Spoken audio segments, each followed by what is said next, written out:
Bueno, qué felicidad ver a tanta gente conectada un viernes para conversar sobre inteligencia artificial.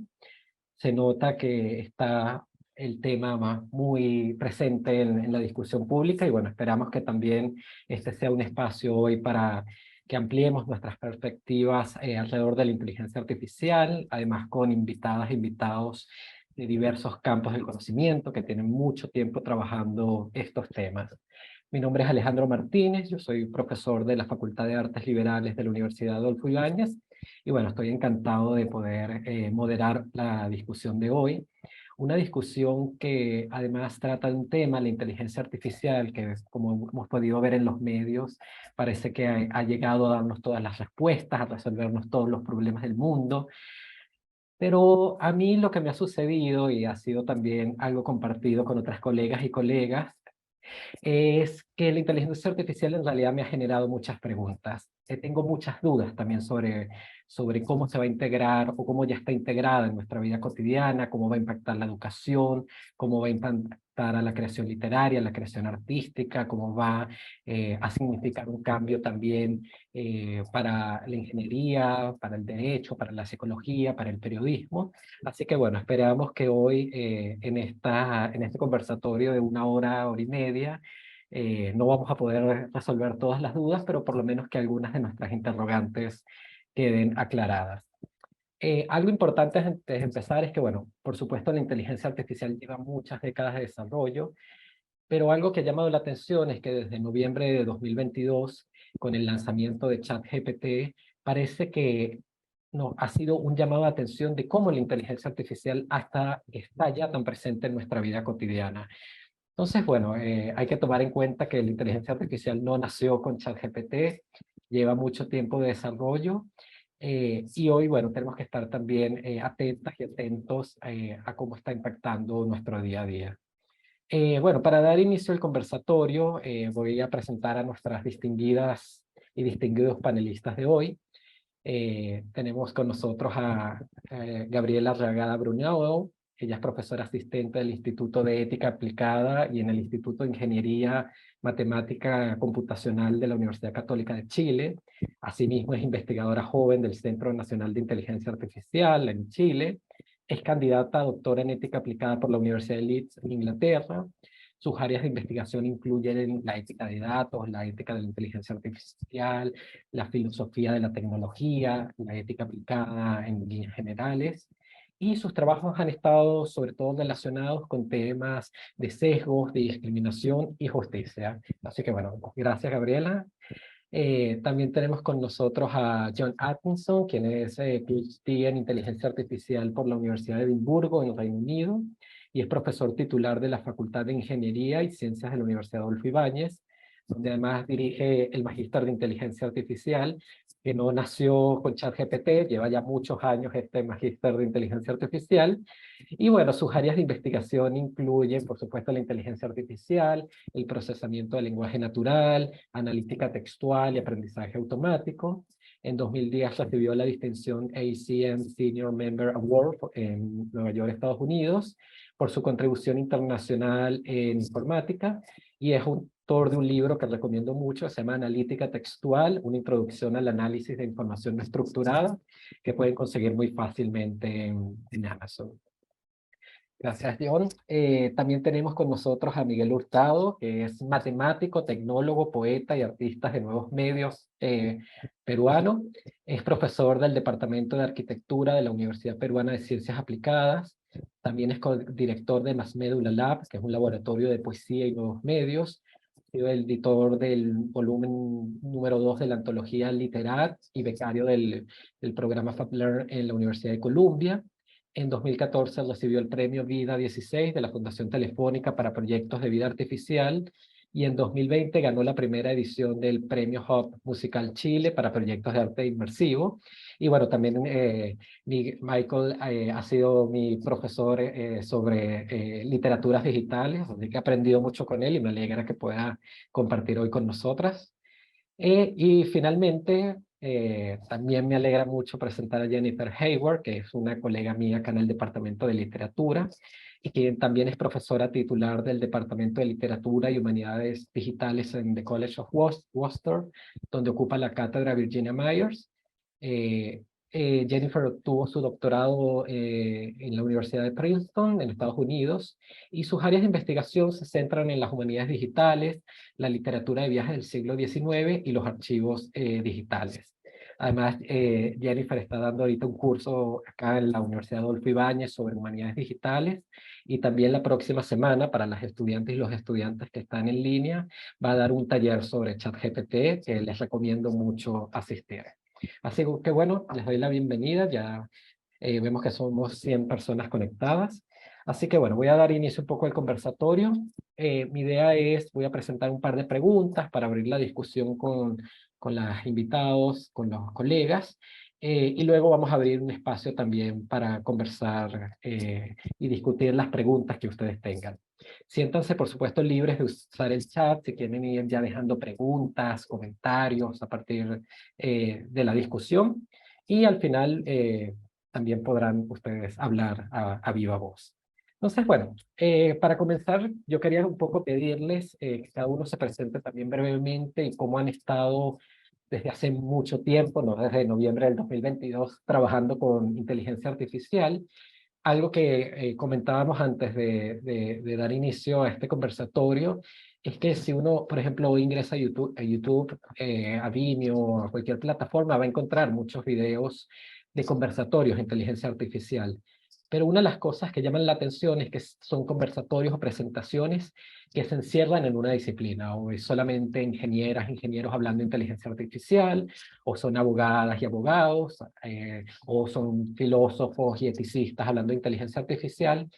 Pero hay algo que llama la atención, y es que en realidad la inteligencia artificial, o por lo menos como se está presentando este campo de estudio, es un campo bastante interdisciplinario. Entonces, bueno, quería empezar con esto, si nos podrían compartir cómo desde sus campos de estudio interactúan o se complementan también en relación con otros saberes para la inteligencia artificial. Voy a seguir el orden de presentación, así que le vamos a dar la palabra a Gabriela. Gracias, Alejandro. Gracias a todos quienes están conectados. Bueno, en mi experiencia, el mundo de la inteligencia artificial llegó a mi vida durante mis estudios de magíster, cerca del año 2016, cuando estudiando temas de ética aplicada, particularmente ética ambiental, tuve que usar mucho análisis de datos, tuve que empezar a familiarizarme con ciertas nuevas tendencias en la investigación, y justo por esos años empezaron a surgir los primeros papers, los primeros artículos de investigación relacionados con ética. Ahí fue cuando comenzó este boom respecto a, en la academia, respecto a hablar de una ética de datos, de hablar de una ética de inteligencia artificial. Y hay muchos factores que contribuyeron a esto. Si bien se recuerdan casos muy polémicos que surgieron entre 2016 y 2018, como Cambridge Analytica, como el caso de Compass, un algoritmo de predicción de reincidencia en Estados Unidos. Y así hubieron una serie de polémicas que yo creo que de alguna manera, desde lo que estaba pasando en el mundo, impulsaron aún más el desarrollo de la ética, y es ahí que yo comencé a trabajar esto. Eh, Particularmente me interesaban temas de justicia, de sesgo, es algo que venía de mi formación en ética inicial, que con estos casos y también con muchas de las preocupaciones personales quizás que yo también tenía, podía ver los riesgos que esto tenía, y es así como estudiando hacia atrás uno también entiende que la historia de la inteligencia artificial ha cobrado mucho sentido ahora, pero que efectivamente no es nueva en ningún caso. Las discusiones de sesgo no son nuevas, vemos papers, artículos desde los años 70, 60 que hablan de sesgo, pero hablaban de sesgo de una máquina, hablaban de sesgo desde una perspectiva que no era social. Entonces, muy interesante también entender cómo esto se ha masificado por las nuevas metodologías y las nuevas herramientas que permiten datos, a veces datos que precisamente reflejan problemas sociales, y desde ahí que yo me he integrado a la inteligencia artificial. Perfecto, bueno, muchas gracias, Gabriela. Bueno, ese es uno de los temas que nos interesa también, esos cruces de cómo alguien que está en filosofía o en ética también tiene que estudiar programación, estudiar análisis de datos, que a veces son formaciones que no están, digamos, en las mallas o en los currículos de estas carreras. Bueno, le doy la palabra ahora a John. Ujú. Ahí sí. Gracias Alejandro, gracias por la invitación. Bueno, ¿qué les puedo decir? Sintetizando, yo llevo en esto como casi 30 años. He estado trabajando en diferentes universidades aquí en Chile en todo ese tiempo y fuera del país también. Mi área de especialidad tiene que ver con el procesamiento del lenguaje, que es lo que ahora, digamos, ha gatillado la mayor parte de la atención. Sin embargo, es un área de desarrollo tecnológico e industrial que lleva varios años en realidad. Obviamente ahora se han producido cambios mucho más rápidos y hasta cierto punto más exponenciales. Pero también yo creo que hay que destacar, y un poco yo creo que va por ahí el motivo por el cual estamos hoy día, que también, bueno, hay un dicho en chileno, pero no, digamos, no todo lo que brilla es oro. Entonces yo creo que hay que realmente bajar las cosas, aterrizarlas, no es todo lo que la gente se imagina, da la apariencia de cosas, sí, pero no es todo lo que la gente se imagina. Y eso es súper importante porque tiene impacto en temas de, como decía Gabriela, en temas éticos, en temas de regulaciones, en temas de privacidad. Ya, de hecho, ya le han pasado la cuenta a algunas de estas empresas por estar incumpliendo, entre comillas, el compliance digamos, de algunos requisitos básicos, digamos, con seguridad, con confidencialidad. Entonces, obviamente, tiene mucho por hacer. Es un paso importante, sin embargo, como tú decías en la introducción, Alejandro, esto es de larga data.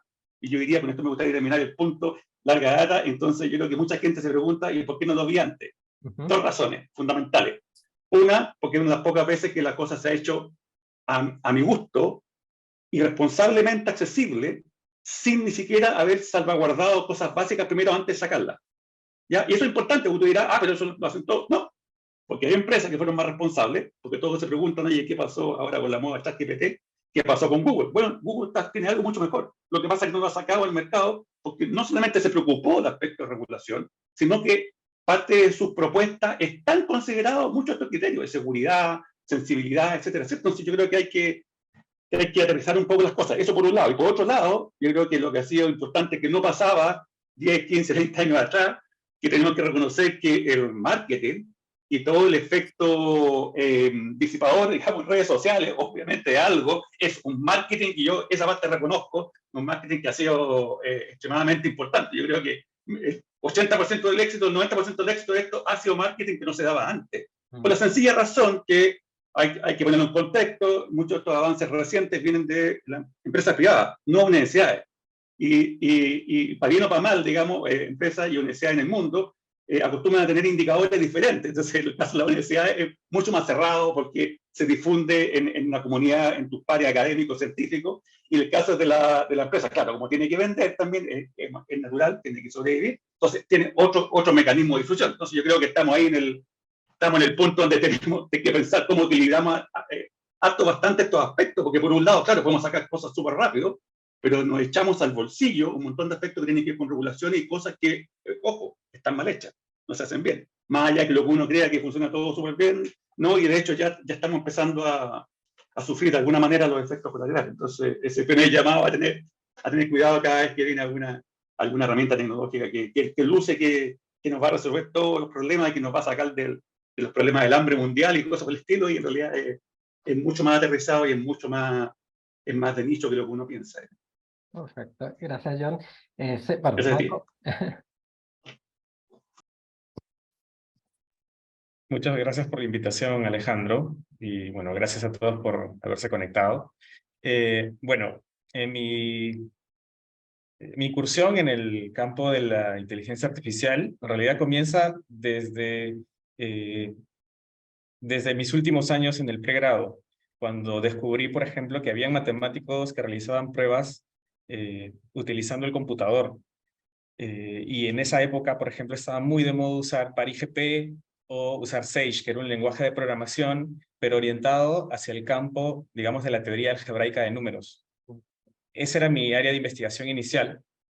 Y de hecho, así fue como yo conocí este tipo de métodos. En aquellos años, por ejemplo, a mí me interesaba entenderme la parte teórica, digamos, de lo que era el Support Vector Machine y todo este tipo de técnicas que no están, digamos, vinculadas directamente con el fenómeno que está pasando, pero que eran técnicas que tenían un fundamento matemático muy fuerte. Años más adelante, me comienzo a interesar, digamos, en el arte, ¿no?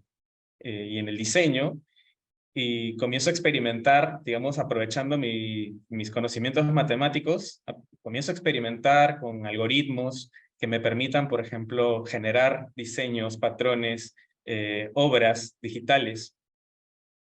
Y es así, por ejemplo, como retorno, digamos, a utilizar este tipo de técnicas, ¿no? De hecho, mis trabajos más antiguos son del 2014, pero ya con una mirada artística de fondo, ¿no? Entonces, en el 2015, ¿no? Yo ingreso a una maestría en imágenes médicas, y esa maestría, por ejemplo, me lleva a ver el potencial que tienen estas técnicas, pero en el campo, digamos, del análisis de las imágenes. Y luego, pues porque no me quedé en digamos, en esa maestría, sino pasé a la maestría de matemática aplicada. Ahí comienzo a interesarme ya directamente en cuál es ese fondo o ese fundamento matemático que hay detrás de las redes neuronales artificiales, ¿no? Porque hasta ese momento lo que se conocía era que funcionaban, pero no se sabía cómo, y las matemáticas necesarias para entenderlas eran muy básicas, pero realmente cuando luego comencé a investigar, había muchas preguntas abiertas, como por ejemplo, pues, problemas de convergencia, ¿no? De estimaciones, o por qué convergen, digamos, estas redes neuronales. Y así es como llegué al trabajo, por ejemplo, a un área que se conoce como redes neuronales con información física, que es el área en la que, digamos, estuve trabajando hasta hace poco. Este campo, por ejemplo, es un campo en el cual trabajan tanto físicos como matemáticos, porque es un campo en el cual tú puedes utilizar la inteligencia artificial para encontrar soluciones a ecuaciones diferenciales parciales y ordinarias. Estas ecuaciones provienen de problemas que pueden ser físicos o directamente problemas matemáticos. Entonces, o sea, veo la inteligencia artificial, como decía, desde dos frentes, ¿no? Como una posibilidad para poder desarrollar obras, pero también me interesa la parte fundamental, que es entender estos mecanismos que a veces, muchas veces son cajas negras. O sea, cuando vemos estas funciones o vemos estos algoritmos en Internet, porque ahora hay muchísimos notebooks de Colab que están abiertos, a los cuales tú puedes acceder y puedes entrenar tu propia red neuronal, ¿no? Realmente lo que estás viendo son funciones que alguien ya hizo y que están, pues, abstrayendo muchísimos razonamientos que están detrás. Entonces, a mí me parece necesario e importante entender qué hay detrás de todo esto y no simplemente quedarte con esta caja negra. Perfecto. Bueno, gracias, Michael. Ya hablaremos de qué significa un algoritmo y el tema de la transparencia, que bueno, que es un tema que está bastante en discusión. Pero bueno, vamos a seguir con Jennifer. Muchas gracias. Por mi lado de humanidades digitales, sí hemos trabajado con inteligencia artificial por años, por ejemplo, entrenamiento de modelos para analizar textos, como está diciendo Michael, y también de las preguntas éticas de las cuales está hablando Gabriela. Por ejemplo, hablamos mucho de los algoritmos de opresión de Safiya Noble y cosas similares, pero hoy yo quiero hablar de mi lado B, de pura literatura, porque para nosotros nos ha pegado fuerte y para muchos de mis colegas en literatura parece totalmente nuevo ChatGPT. Y realmente yo veo desde el punto de vista de las humanidades que la respuesta al lanzamiento de la IA ha cambiado rápido, solamente en los últimos meses, y veo un paralelismo entre la respuesta de las humanidades y las etapas de duelo teorizados por Elizabeth Kubler-Ross en su libro Death and Dying. No sé si conocen este libro, pero tiene etapas del duelo y son muy claros para ella. La primera es negación, la segunda es ira, después tenemos negociación, sigue depresión y finalmente tenemos aceptación. Y yo creo que empezamos en literatura con la primera etapa de negación. Por ejemplo, yo tuve muchos colegas diciendo, bueno, ya voy a volver a lápiz y papel. Y con eso van a entregar todos sus trabajos mis alumnos porque los medios de comunicación realmente exageraron la posibilidad de que los estudiantes usaron ChatGPT para escribir trabajos que serían indetectables como trampas, que ya no que serían plagiados de fuentes existentes, ¿cierto? Así que los medios hablaron mucho de eso. Eso era la primera etapa de negación. Sin embargo, a medida de que nos acostumbramos a la idea de que la IA generativa puede ser interesante, empezamos a probar estas nuevas herramientas, así que nos ha vuelto el ánimo de entusiasmo por sus posibilidades realmente. Así que ahora yo creo que muchos profesores, escritores, otros profesionales de campos humanistas están utilizando ChatGPT para las partes más tediosas y repetitivas de su trabajo, como generar preguntas de prueba, por ejemplo, redactar planes de lecciones, generar informes o blog posts, todo este tipo de cosas. Así que ahora yo creo que tenemos la aceptación de que estos modelos generativos pueden librarnos como para centrar nuestro trabajo en el aula de tareas creativas, que conectan más directamente con la vida de los estudiantes, los lectores, etc. Gracias, Jennifer. Bueno, y ya que digamos pusiste pues, uno de los grandes temas en la mesa, que es el tema de la educación, de la enseñanza, porque como tú justamente dices, un poco los medios han construido una suerte de monstruo de la inteligencia artificial, o lo han construido como el Terminator, es decir, un poco también una visión que viene también de Steven, bueno, que uno de los que comentó en su momento este miedo a la inteligencia artificial y al carácter destructivo, que era el propio Stephen Hawking, que decía que, bueno, que la inteligencia artificial viene a acabar con la raza humana. Ese mismo discurso, bueno, ha entrado en las universidades, con lo que justamente tú dices, bueno, la inteligencia artificial implica la facilidad de ahora de hacer un ensayo, la imposibilidad de saber si lo ha escrito el estudiante o el estudiante, aunque yo quiero añadir ahí también que no es solo el caso de los estudiantes, también digamos en investigación está impactando, o sea, ya alguien puede mandar un artículo a una revista académica y uno no puede estar seguro si alguna parte la ha hecho la inteligencia artificial. Entonces, bueno, quería preguntarles a ustedes cómo toman esto. ¿Hay que integrar la inteligencia artificial? ¿Hay que enseñar? ¿Tiene que haber un proceso de alfabetización de la inteligencia artificial? Porque realmente no nos han enseñado cómo utilizarla. No hemos sido entrenados más allá de, bueno, ustedes sí porque trabajan en esta disciplina, pero no hay un curso, por ejemplo, de pregrado, no hay un curso formativo donde se enseñe también a usar la inteligencia artificial. Entonces, aprovechando el pie que nos da Jennifer, no sé, John, Michael o Gabriela quieren comentar algo al respecto, cómo ustedes a lo mejor la integran, la utilizan, o efectivamente tiene que haber también un espacio para volver al papel y lápiz. Bueno, desde mi perspectiva, quizás siguiendo un poco lo que dice Jennifer, mis cursos en general son de ética, sorpresivamente, pero trabajo ética en ciencias de datos responsable. Trabajo con programadores, trabajo con ingenieros.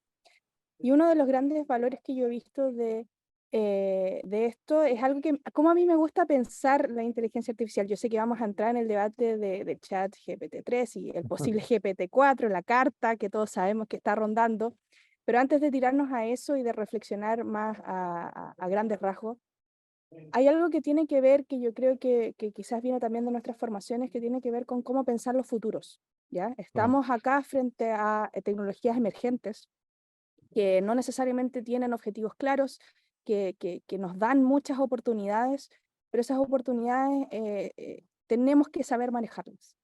Y es de pensar esos futuros posibles que tenemos, es como nosotros también reflexionamos sobre la capacidad que tenemos de hacernos cargo de esta herramienta. Yo creo que sí hay riesgos, obviamente exagerados muchas veces, pero por sobre todo, como con toda herramienta, es importante entenderla, entender sus limitaciones y sus beneficios. Usualmente lo que yo hago precisamente, más que volver al lápiz y papel, porque hasta cierto punto creo que eso es bastante ingenuo. O sea, yo creo que el tener una tecnología a mano, los estudiantes necesariamente van a querer usarla, es el juguete nuevo, es algo que, sobre todo si son programadores, por ejemplo, se usa mucho para revisar códigos, para generar códigos. Ahí también hay un tema sobre plagio, etcétera. Y aprender a usarlo responsablemente puede efectivamente ayudarnos a desarrollar capacidades críticas. Muchas veces en mis clases lo que yo hago es precisamente que usemos ChatGPT-3 y que lo interroguemos, que busquemos cómo nos contesta, que seamos capaces de distinguir, contrastar, porque esa pregunta con ese prompt, que se llama en inglés, con lo que nosotros le damos al chat, es capaz de generar una respuesta que puede ser incompleta, que puede estar sesgada. ¿Por qué está sesgada? Entonces nos ayuda a reflexionar. También nos puede ayudar a, por ejemplo, generar un texto. Revisemos el texto. Aprendamos un poco más sobre metacognición, sobre nuestros procesos de aprendizaje. Entonces yo creo que es muy relevante, sobre todo para el desarrollo de habilidades blandas, el entender que esta tecnología nos puede dar una oportunidad perfecta de testeo y de generar herramientas y habilidades que van a necesitar como profesionales en un mundo donde la inteligencia artificial no se va a ir y donde tenemos que aprender a cuestionarla e incorporarla. Yo creo que limitarla así arbitrariamente no es bueno, sino que hay que hacernos responsables de cómo nosotros queremos hacer la parte de nuestros procesos o creativos o significativos o profesionales. Gracias. Michael. Sí, yo estoy totalmente de acuerdo con Gabriela en casi todo lo que dijo.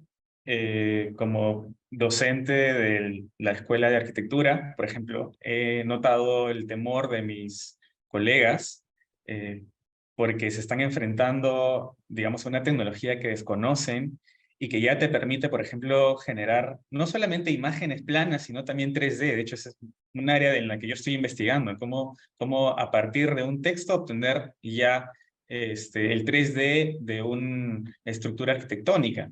Entonces, yo lo utilizo, por ejemplo, con mis estudiantes, lo utilizo para que ellos puedan, a partir de su boceto, tener una mejor idea de cómo se va a ver el proyecto que ellos van a presentar.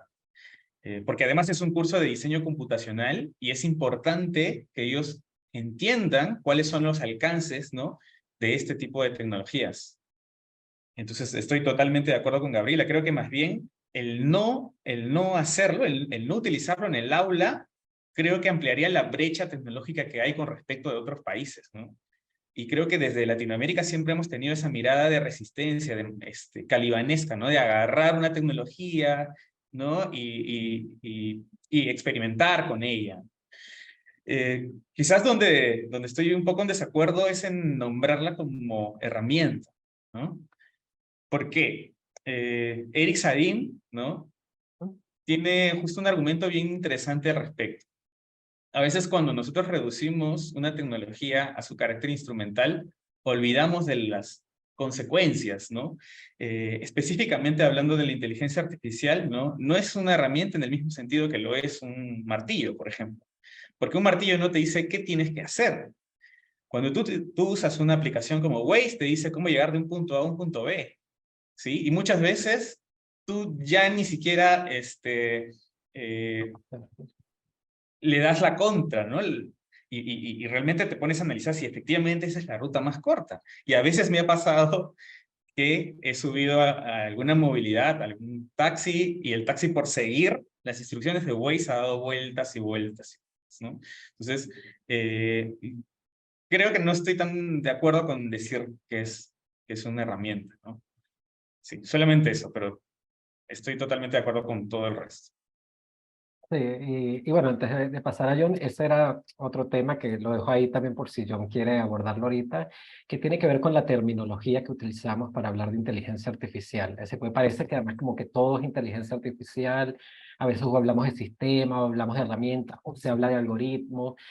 Bueno, como John también tienes ya muchas décadas y das este magíster de inteligencia artificial, no sé si ahorita en tu respuesta quizá podríamos afinar también esos términos. ¿Cómo lo ves tú, esta terminología? Gracias, Alejandro, con lo de muchas décadas. Ya ahí me mataste, ya no deberías haberlo dicho, porque te puede usar en tu contra. Oye, mira, a ver, sí, súper buen tema, Alejandro, está súper conectado con lo que también estaba diciendo Michael. Porque mira, a ver, yo creo que hay cosas que van por carriles diferentes, digamos. Lo que pasa es que en general la sociedad tiende a juntar todo por razón evidente, porque no tienen por qué saber todo, digamos. Está bien, eso dijimos para el mundo especializado, así que totalmente razonable. Pero, tal como cualquier otra ciencia, la IA se formó básicamente como un cambio de paradigma. Y de hecho, este es el error principal por la que incluso muchas veces pasa, como se dice, pasa en las mejores familias, en empresas importantes que de repente tratan de implementar soluciones en IA o un sistema educativo, lo que sea. Y cuando la ven como una simple herramienta y no se dan cuenta que lo que hay que hacer es cambiar el paradigma como estamos interactuando con nuestro entorno, o sea, eso asegura el fracaso total, inmediato. ¿Ya? Ahora, que como resultado, como un outcome, de repente salga una que otra herramienta, en este caso ChatGPT o no, u otra, porque hay muchas más. Claro, eso obviamente puede ser una herramienta, puede ser alguna tecnología, pero hay mucho más que eso. Por ejemplo, ¿qué trato de decir con esto? Raya para la suma. Supongamos que o en general, alternativamente a inteligencia artificial, está todo el paradigma normal de automatización, en el cual tú tienes máquinas que hacen cosas, y todos lo conocemos, computadores que hacen cosas en nuestro rubro respectivo, ¿ya? Pero fíjate cuál es el tema. En general, yo creo que muchos no nos percatamos porque es tan natural que no nos damos cuenta. ¿Ya? Que en general el paradigma tradicional ha sido y va a seguir haciendo por mucho tiempo más, en que nosotros humanos nos adaptamos a cierta herramienta que nos permita hacer algo, X, lo que sea. Y eso ha funcionado así en todas partes, desde una aplicación que permite conectarte con el banco a todo. ¿Qué es lo que cambia acá? Y ¿dónde está el paradigma fundamental? Que tú giras y dices, dado que yo o la máquina no puede resolver o no puedo especificarle claramente cómo resolver el problema, porque ni siquiera yo lo sé, entonces lo que hago un giro y ahora paso la responsabilidad a la máquina. Entonces la máquina ahora es la que tiene que resolver los problemas del entorno. Si tú ves eso, todo el resto empieza a cambiar, porque cambia el diseño, cambia la concepción, responsabilidades. De hecho, Gabriela tiene que saber mejor, ética. La ética en máquinas tradicionales no existe porque la máquina no toma decisiones por su cuenta. Por tanto, tú no tienes que echarle la culpa a alguien, dice tú apunta a la persona. Bueno, él lo diseñó, es responsable, pero ahora no, porque la máquina está tomando decisiones por su cuenta sin o con la mínima intervención humana. Entonces ahí hay un cambio primero de paradigma que es súper importante que la gente en general lo entiende, porque eso tiene un montón de impacto. Y si no, no habría regulaciones, porque voy a regular algo que sé que es responsable del humano, digamos. En este caso no es tan evidente. ¿Ya? Y lo otro conectado con eso, yo diría que hay que tener ojo también con tu pregunta inicial, Alejandro, que era, volviendo nuevamente al tema de educación. Primero decirle a la gente que el tema de IA en la educación no es de ayer, lleva por lo menos 30 años en el ambiente internacional, con conferencias, con revistas, productos comerciales, un montón de cosas. Lo que pasa es que estamos aludiendo a una herramienta en particular que ha sido mediáticamente, digamos, muy difundida, pero hay muchas otras herramientas. ¿Ya? Yo creo que en particular lo que está pasando ahora, y tiene mucho sentido con lo que decía Jennifer y también aludía a Gabriela, sobre el uso de la educación, en los estudiantes, etcétera, etcétera. Para explicarlo algo en simple, me gustaría aludir, porque todos hablamos de ChatGPT como esta herramienta que te permite interactuar, generar ensayos, etc. Todo bien. Pero déjenme explicar un segundo de dónde vienen los de GPT, porque eso es claro para el cuidado que hay que tener en la educación. GPT, a ver, voy a explicar las dos primeras. La G viene de generativo. La P se llama, voy a explicar, viene de algo preentrenado o algo que se le preenseña. Y la T, bueno, es una técnica en particular, no entra en detalle, algo bien técnico, pero me quiero centrar especialmente en la primera, generativo, y el impacto que esto tiene. Generativo, o IA generativa, que está de moda ahora, ¿cuál es la idea detrás? Tú tienes un montón de datos, podrían ser imágenes, podrían ser audio, podrían ser texto, y tienes una máquina que hace una magia, digamos magia por ahora, hace una magia y te genera datos nuevos. ¿Estamos? Eso es básicamente el proceso generativo. ¿Cuál es el pequeño detalle? Esos datos nuevos, nadie te dice que sean verdaderos. De hecho, la mayoría es falso. Ustedes me dirán, oye, yo estaba interactuando y en realidad me genera cosas, algunas que son verdaderas, por supuesto, porque inicialmente cuando se diseñó, se pusieron a humanos a darle retroalimentación de las cosas buenas o malas, pero un porcentaje muy pequeño. Pero en general, lo que se genera hay que tener mucho cuidado. Entonces, con esto lo conecto al tema de educación, porque si bien es cierto, te puede ayudar bastante, tal como decía Michael y Gabriela, como herramienta para que puedan desarrollar ciertas habilidades los estudiantes en diferentes niveles. Hay que tener cuidado, con mayor razón, de que si tú le vas a dar la posibilidad de que los estudiantes usen la herramienta, poner un disclaimer abajo y diga, ojo, usted tiene que seguir poniendo su cabecita, porque tiene que hacer análisis crítico suficiente para darse cuenta e investigar la fuente, detalle, investigar la fuente que no necesariamente lo que le está diciendo es verdad. Es más, para muestra un botón, y seguramente más de alguno lo que está escuchando, digamos, lo ha evidenciado. Hay salidas, resultados que genera ChatGPT que para darle más fundamentación aparente, para la redundancia, lo fundamenta con citas. Y esas citas son falsas. Claro, a ojo de alguien que no entiende y que ve, oye, entonces yo creo que hay que tener cuidado en la educación, porque a veces la gente confunde algo lingüísticamente coherente, o sea que sí, tiene sentido, interesante, claro, con el hecho que sea verdadero o no. O sea, yo creo, sí, es una herramienta súper importante, que se le puede sacar mucho provecho, pero no hay que dejar de lado que todavía la parte nuestra tiene que estar ahí el 90% del tiempo, digamos. Y eso, obviamente, hay que hacérselo saber a los estudiantes, que pueden pecar de ingenuo y se creen cualquier cosa que aparece. Que de hecho, ya está pasando con Internet en general mucho antes que esto, que la gente no revisa, no hace doble clic, entonces con esto, imagínate, la situación puede ser peor. Alejandro, quería Gabriela, acotar adelante. algo muy pequeño antes de seguir quizás con Jennifer, que seguro que tiene mucho que decirnos.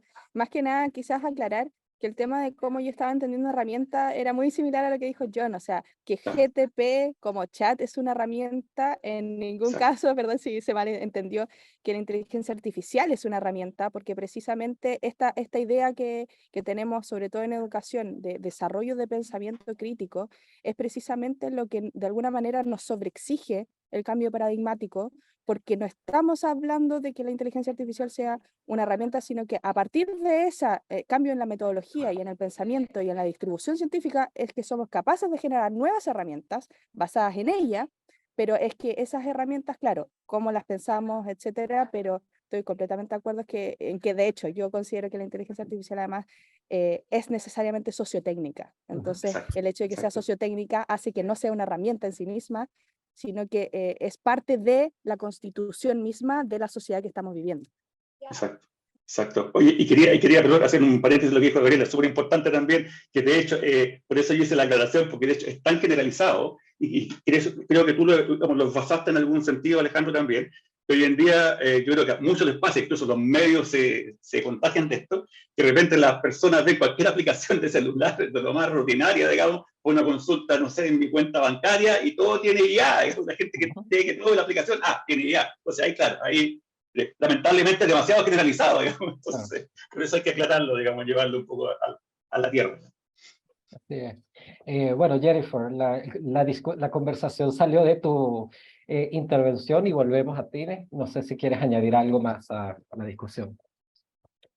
Solo porque preguntaste antes qué pensamos de este término inteligencia artificial. Y yo creo que es tan interesante, volviendo al tema de audio, John, de marketing, ¿cierto? porque seguramente algunos de ustedes y algunos en la audiencia ha visto charla de Emily Bender o leído el artículo en lo que dice que realmente qué hay de nuevo de esta tecnología que se presenta como revolucionario. No mucho. Lo novedoso es la forma en que se ha promocionado. Y yo creo que es súper interesante, y ella, tanto como Noam Chomsky y muchos otros en el campo de lingüística computacional, dicen que llamarlo inteligencia artificial es engañoso, ¿cierto? Porque no hay lógica, no hay razón, incluso no hay imaginación, aunque, como está diciendo John, también tiene estas alucinaciones, ¿cierto? Inventa citaciones o lo que sea. Y parece muy lúcida, pero no es. Así que eso es muy engañoso. Y lo que yo creo que es un poco peligroso en esta tecnología es que mucha gente no entiende cómo funciona, que solamente está como prediciendo la siguiente palabra más probable, ¿cierto?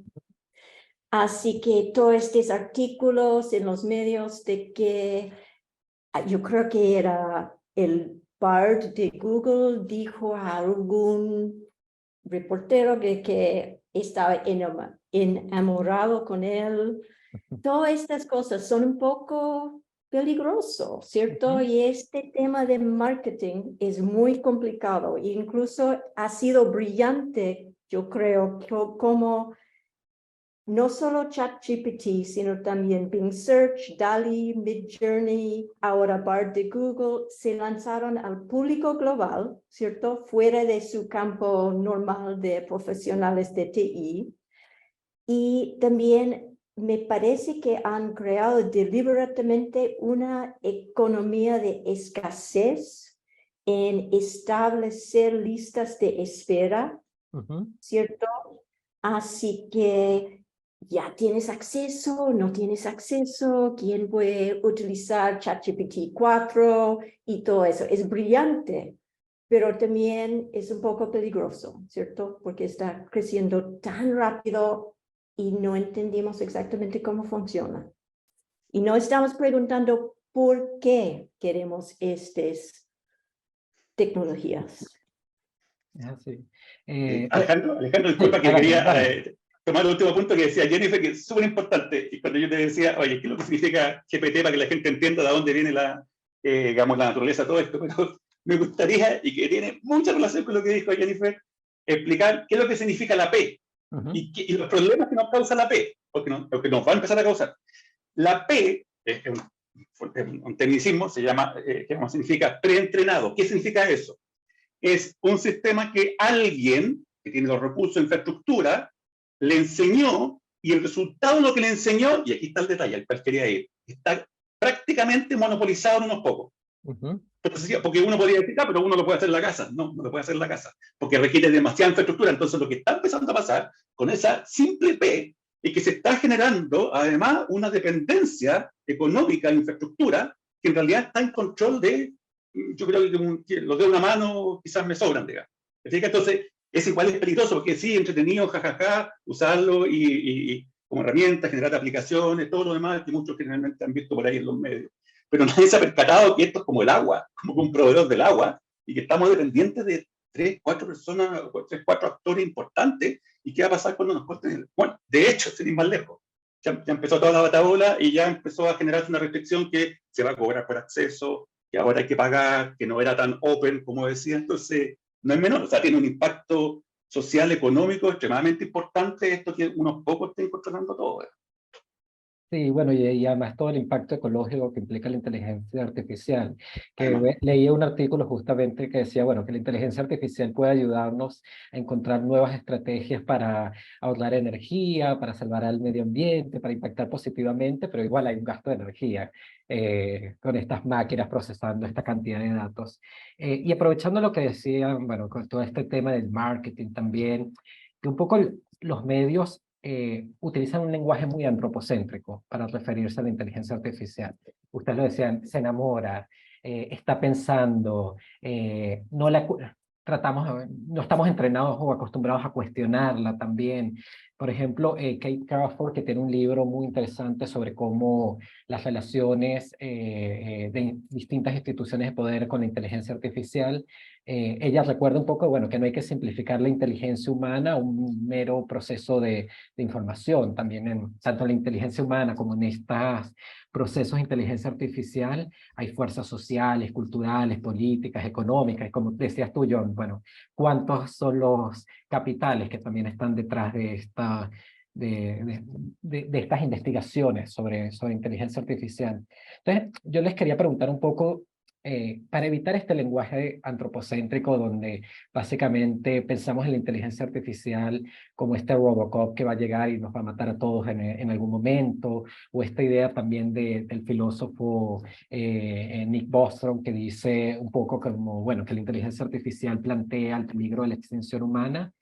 ¿Qué lenguaje hay que utilizar para hablar también de la inteligencia artificial? ¿Un lenguaje más sociotécnico, como planteaba Gabriel al principio? Por eso también le hacía un poco la pregunta a John de la terminología que usar para referirse a la inteligencia artificial. Es decir, cómo evitar caer en las simplificaciones, es decir, bueno, la inteligencia artificial efectivamente piensa como los seres humanos o va a superar a los seres humanos. Es decir, también, por ejemplo, y termino con esto, ¿dónde entra la creatividad? Que fue algo que ustedes también han mencionado en sus presentaciones. Gabriela. Sí, yo creo que hay una línea muy fina, yo creo que la hemos ido esbozando en esta discusión, pero que yo creo que hay una combinación de no perder esa característica sociotécnica precisamente para que no desestimemos el poder de transformación que tiene en nuestros hábitos, en nuestras culturas, en la representatividad, en una serie de elementos que son necesariamente contextuales, culturales, políticos, sociológicos, y que al mismo tiempo tenga la suficiente rigurosidad técnica para no generar mala interpretación de las limitaciones que tiene naturalmente. Yo creo que un debate muy interesante que se está produciendo, si te fijas, por ejemplo, en cómo han sido los diferentes principios de inteligencia artificial, muchas veces se hablaba de como principios de justicia, principios de explicabilidad, de privacidad, pero de a poco se han hecho trabajos desde centros, desde institutos, y quiero destacar particularmente, decía John, el trabajo que se está haciendo en Latinoamérica, ¿ya? Creo que es muy importante que nos estamos apropiando un poco, combatiendo este colonialismo de datos, el hecho de que las grandes potencias han estado utilizando a naciones y a institutos en desarrollo, y de alguna manera estamos volviendo a poner en boga, es decir, cuando hablamos de justicia, eso no significa, no es lo mismo para un sistema, por ejemplo, legal europeo o estadounidense, que lo es para la realidad latinoamericana. Entonces yo creo que es una de las grandes tareas que tenemos también en español, porque muchas de estas terminologías están en inglés, o sea, el hecho de que hablemos del principio de fairness, porque justicia no es como lo mismo, y después justicia puede ser no discriminación, puede ser equidad, puede ser, y todas esas como sutilezas, yo creo que es muy importante lo que se está haciendo a nivel latinoamericano de discutir esto para que generemos nuestras propias maneras de referirnos. Yo creo que el entender el lenguaje, el cómo nos comunicamos, precisamente porque la IA es social, es sociotécnica, es muy importante que también nos hagamos cargo en cierta manera, de que este lenguaje represente nuestra experiencia en ese cambio paradigmático. Yo creo que por ahí esa interdisciplina, este mismo diálogo, el hecho de que tengamos visiones técnicas con visiones de las humanidades, del arte, que significan diferente, el que logremos traspasarlas a un vocabulario común en este tipo de diálogo es lo que realmente puede generar conciencia. La divulgación es muy importante, el hecho de que nosotros aclaremos en la prensa, la misma prensa, usar la prensa, las columnas, para que podamos concientizar, siendo investigadores, sobre estos temas. Yo creo que es lo crucial, que logremos esa como culminación de esfuerzos conjuntos. Yo creo que ahí es donde podemos encontrar lo necesario para combatir la desinformación y la malinformación que existe ahora en general. Michael. Yo quiero hacer una pequeña aclaración, ¿no? Cortita sobre lo que dijo Jennifer, que esta es una tecnología que no ha cambiado. Sí y no. O sea, sí, no ha cambiado, porque los argumentos que están detrás siguen siendo los mismos, pero lo que sí ha cambiado es la infraestructura que tenemos. O sea, por ejemplo, yo en el 2015 necesitaba una supercomputadora de más de 200 núcleos para poder correr un modelo, y hoy en día pues puedo acceder, digamos, a cómputo en la nube, ¿no? Y ya poder hacer esto mismo desde mi casa o desde el lugar donde esté vacacionando. Entonces, sí ha habido un cambio, pero también es cierto, con respecto a lo que dijo John, que hay, digamos, estos modelos, ¿no? Como GPT, sí necesitan de un poder de cómputo tremendo y no todos tienen acceso a este poder de cómputo. Con respecto a lo que mencionaba Gabriela, también estoy de acuerdo y quisiera poner quizás sobre la mesa eh, una anécdota, ¿no? Que no es mía, sino es de algo que ocurrió cuando DeepMind produjo una inteligencia artificial que jugaba Go, que se llama AlphaGo, o se llamaba AlphaGo. Seguramente todos saben que así como Gary Kasparov se enfrentó a una inteligencia artificial llamada Deep Blue, Lee Sedol se enfrentó, que era digamos, el jugador mejor rankeado, digamos, de este juego, del Go, se enfrentó a una inteligencia artificial llamada AlphaGo. Y bueno, los ingenieros de DeepMind vieron que una anomalía ocurrió justo durante uno de los juegos. Y esa anomalía tenía que ver con que esta inteligencia artificial que había sido entrenada con maestros de este juego, hizo una jugada para la que no había sido entrenada. Y resulta que esta jugada, que para cualquier experto de este juego habría sido una jugada mala, resultó siendo la jugada que llevó a AlphaGo a la victoria.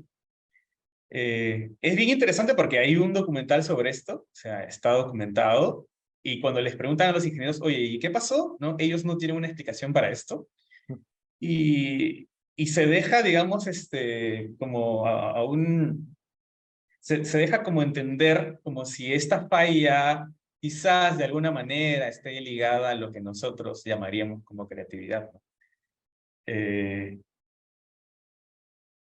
No sé, no estaría tan seguro de eso, pero igual me gustaría dejarlo sobre la mesa para ver qué piensan al respecto. Porque claro, yo estoy metido, digamos, en el campo creativo y utilizo muchísimo la inteligencia artificial, y para mí más bien, más que hablar de inteligencia artificial, me gusta hablar de inteligencia aumentada. Es decir, utilizar la inteligencia artificial como parte de mis procesos para lograr, por ejemplo, crear obras que yo no podría hacerlo, digamos, si yo estuviese trabajando únicamente directamente con el soporte o el medio en el cual estoy trabajando. Entonces, siento que ahí hay un trabajo de interrelación con la máquina. Por ahí alguien preguntó acerca de ver la inteligencia artificial como una prótesis, ¿no? Como una extensión de tus habilidades cognitivas. Yo no estaría tan seguro porque ustedes saben pues que nuestro cerebro funciona de manera muy diferente. Y aunque estos modelos de alguna manera se hayan querido inspirar en la anatomía de las neuronas, ¿no? El perceptrón buscaba eso. La manera en la que procesamos la información es totalmente distinta, ¿no? Inclusive en nuestro cerebro ocurren procesos bioeléctricos que solamente se están logrando entender a través de la mecánica cuántica hoy en día. Entonces, es algo muy distinto. No sé qué piensan entonces al respecto de lo que he comentado. Seguimos con John.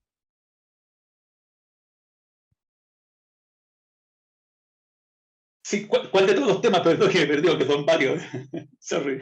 Por donde tú quieras llevarlo.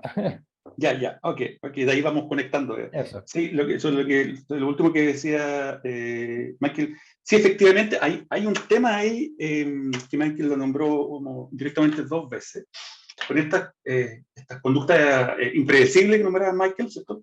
Ponía el caso del juego de AlphaGo, de DeepMind, y que Y que ojo que, y por eso hay que tener más cuidado con lo que está pasando hoy en día, porque esa conducta, en general en la teoría que se llama matemática de sistemas complejos, se llaman conductas complejas. Y esas conductas también se están generando en ChatGPT. De hecho, a lo mejor a nadie le ha llamado la atención porque hace pregunta normal, tiene una respuesta normal, pero en realidad si uno va hacia atrás, uno tuviera la oportunidad de preguntarle a los diseñadores que ustedes hicieron todo esto, no hicimos, pero no es creatividad. Lo que pasa es que básicamente es una conducta emergente. ¿Qué significa emergencia? Que básicamente estás uniendo componentes más simples y las estás conectando de una forma que no se conoce. Por tanto, produce resultados, obviamente, que son impredecibles. Y hay todo un trabajo, y queda mucho trabajo ahí, en tratar de entender para dónde va ese tipo de conducta. El tema de la conducta o comportamiento emergente en general tiene larga data también, ha sido estudiado por la informática, por la física, la biología, etcétera, etcétera. Así que no es un tema nuevo, pero lo nuevo es que se está viendo en algunos aspectos que tienen que ver con ciertas aplicaciones de IA, el caso de AlphaGo, el caso de ChatGPT, también se ven algunas conductas digamos, complejas, emergentes, o sea, que emergen a partir de elementos que son mucho más simples. Lo otro que quería comentar también, que fue tu solución inicial, de Alejandro, sobre el tema del lenguaje, cómo socializamos esto, digamos, etcétera, etcétera. Bueno, yo tengo la suerte que transmito un programa por redes sociales en vivo, cada 15 días, que hacemos alfabetización, y le explicamos a la gente común y corriente la IA, diferentes aspectos, invitamos a expertos, pero lo explicamos en simple. Todo viene hasta ahí. Hacemos todo el esfuerzo para que la gente le entienda súper simple. Pero voy a contar una anécdota. Entonces, aquí yo creo que hay un trabajo importante para los medios. Un par de semanas atrás tuve alguna entrevista que me hicieron para un periódico, y no sé por qué sospeché que algo estaba raro. Dije, algo me van a cambiar, porque es típico que algunos medios cambian las cosas.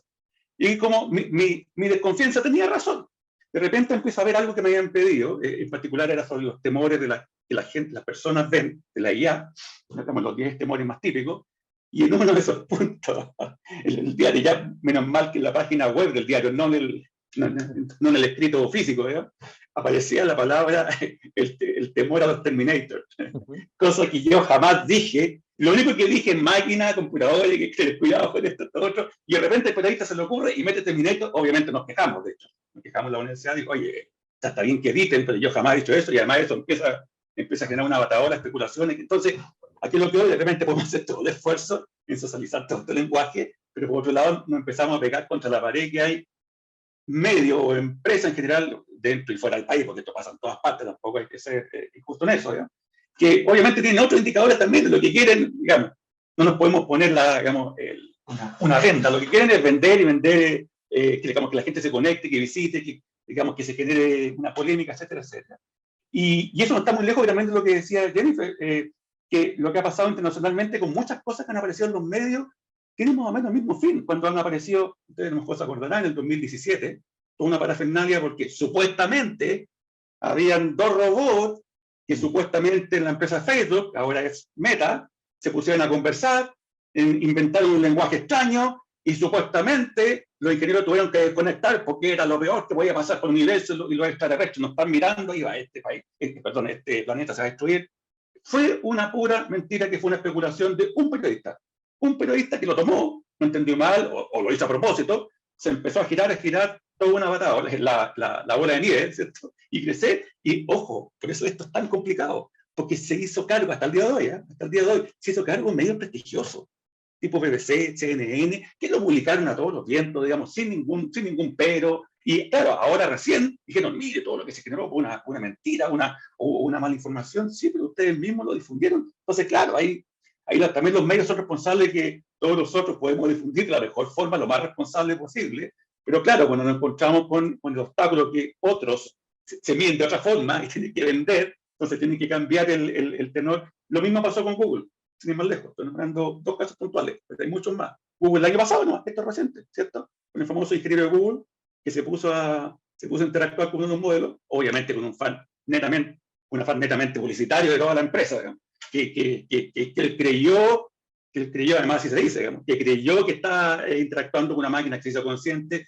que creyó que está haciéndolo con una máquina que razonaba y que pensaba que era sintiente, y después se dio cuenta que en realidad es todo un aparataje, digamos, de marketing, de publicidad, que también, nuevamente, hay medios que se hicieron cargo de esto, lo difundieron y después se dieron cuenta que había sido todo una pura mentira y en el mejor de los casos, digamos, un invento del tipo para hacer publicidad, o vaya uno a saber, digamos.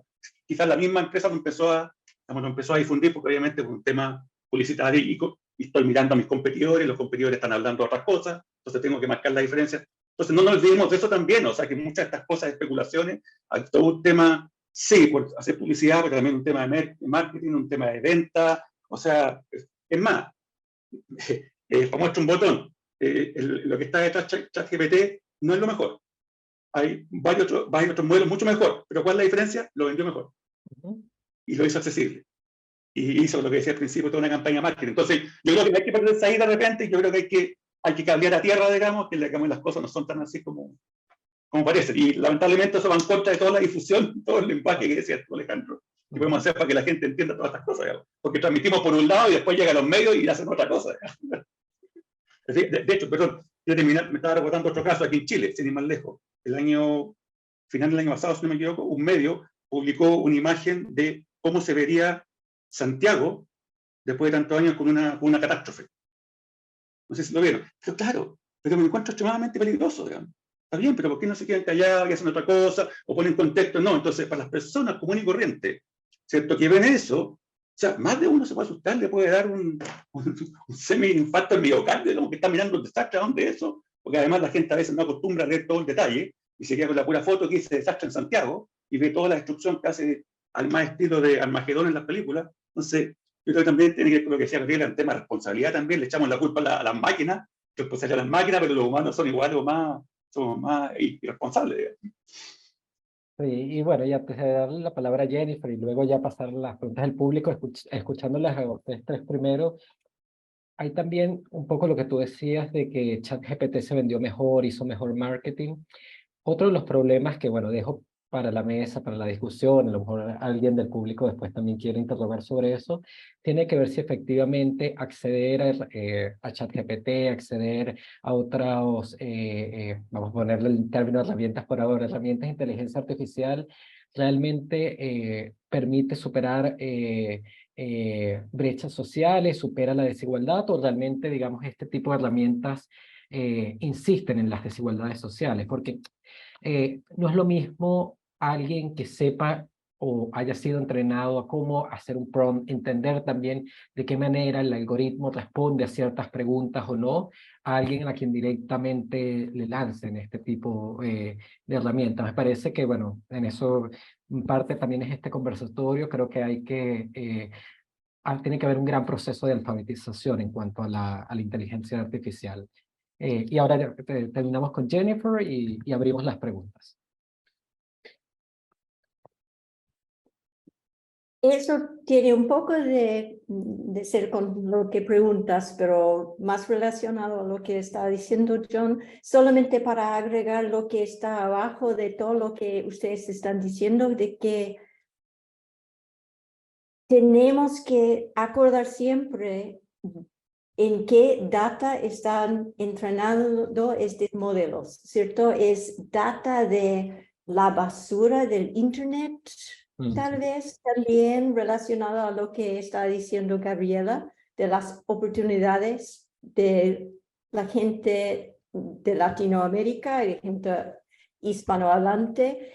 Está entrenado en data más que nada en inglés, supongo, aunque eso va cambiando.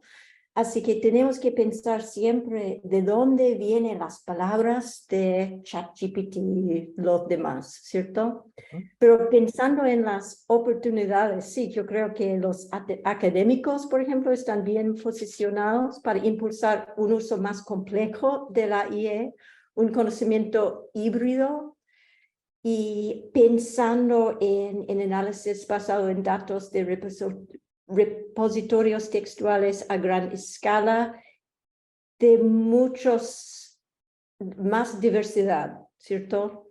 Como ampliar el campo y aplicar el pensamiento crítico de las humanidades, realmente las ciencias sociales, es campo técnico, Así que hay tanto potencial para trabajar colaborativamente con los estudiantes para desarrollar las mejores formas de utilizar estas herramientas y oportunidades para democratizar las aulas y para liberar espacio para la creatividad y innovación humana. Así que realmente es muy emocionante, yo creo, a pesar del peligro, pero tenemos mucho que hacer para como aplicar este pensamiento crítico.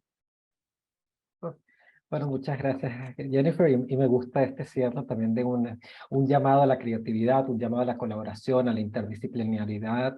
Algo que hemos visto a lo largo de este conversatorio es que, bueno, uno podría decir, John está en ingeniería, Michael está en matemática y poesía, está ya en los dos lados, pero Gabriela está en filosofía, Jennifer en humanidades, pero la manera en que ellos han armado su discurso, presentado también la forma que están investigando inteligencia artificial, implica un trabajo transdisciplinario. Es decir, ya estamos en un ámbito en que no podemos pensar de manera cerrada, sino tenemos justamente que fomentar el pensamiento crítico, ver qué se están haciendo en otras áreas de estudio, entender, por ejemplo, que enfrentarnos a un algoritmo no es solo enfrentarnos a una técnica, a unos números, a unos datos, es enfrentarnos también a una historia, es enfrentarnos también a preguntas éticas, es enfrentarnos a desafíos también ecológicos. Entonces, bueno, me gusta mucho este cierre y este llamado a pensar en conjunto estos problemas. Tenemos muchas preguntas, muchas también, veo por ahí también muchas caras conocidas, grupos que están reunidos trabajando también sobre temas de AI, que ya veo ahí que se están riendo.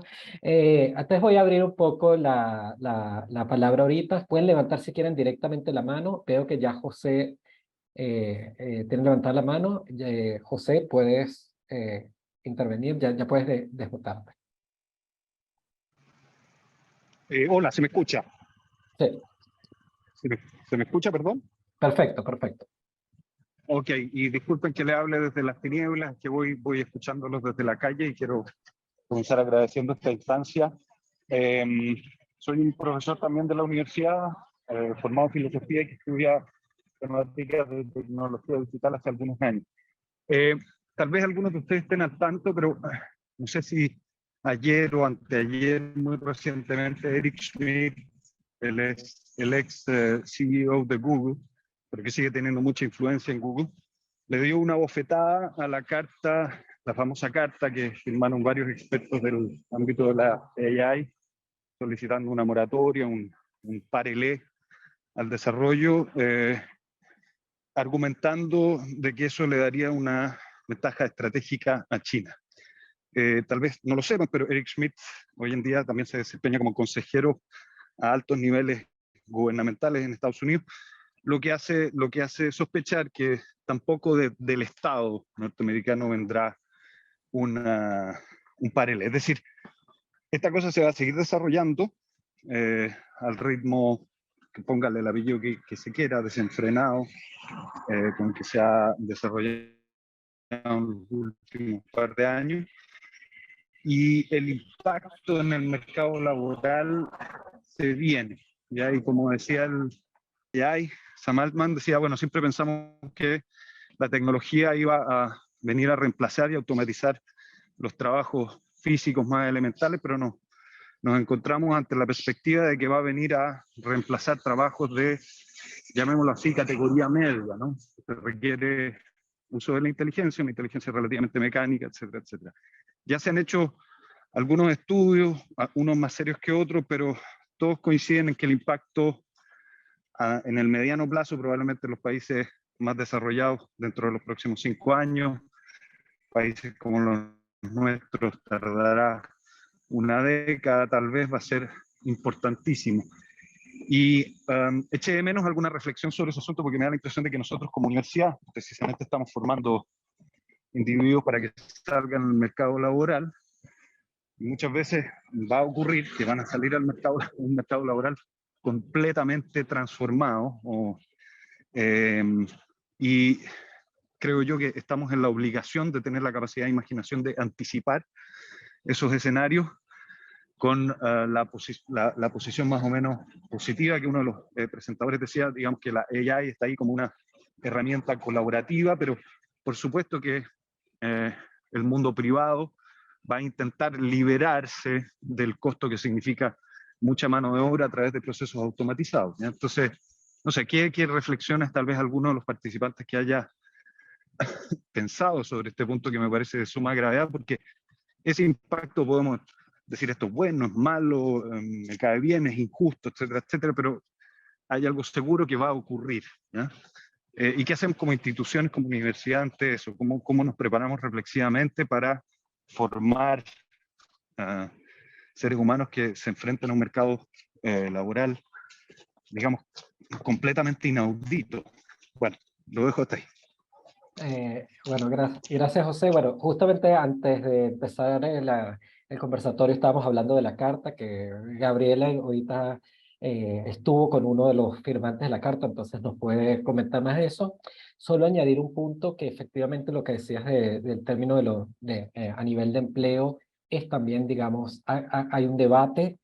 Por ejemplo, el historiador Yuval Noah Harari ha sugerido que, bueno, que obviamente es muy difícil prever qué pasará de aquí a 10 años, 20 años con inteligencia artificial, pero viendo un poco la experiencia de la revolución industrial, el cambio a una economía también de servicios, a lo mejor se van a generar nuevos tipos de empleos que van a aparecer cuando aparezca mayor desarrollo de la inteligencia artificial.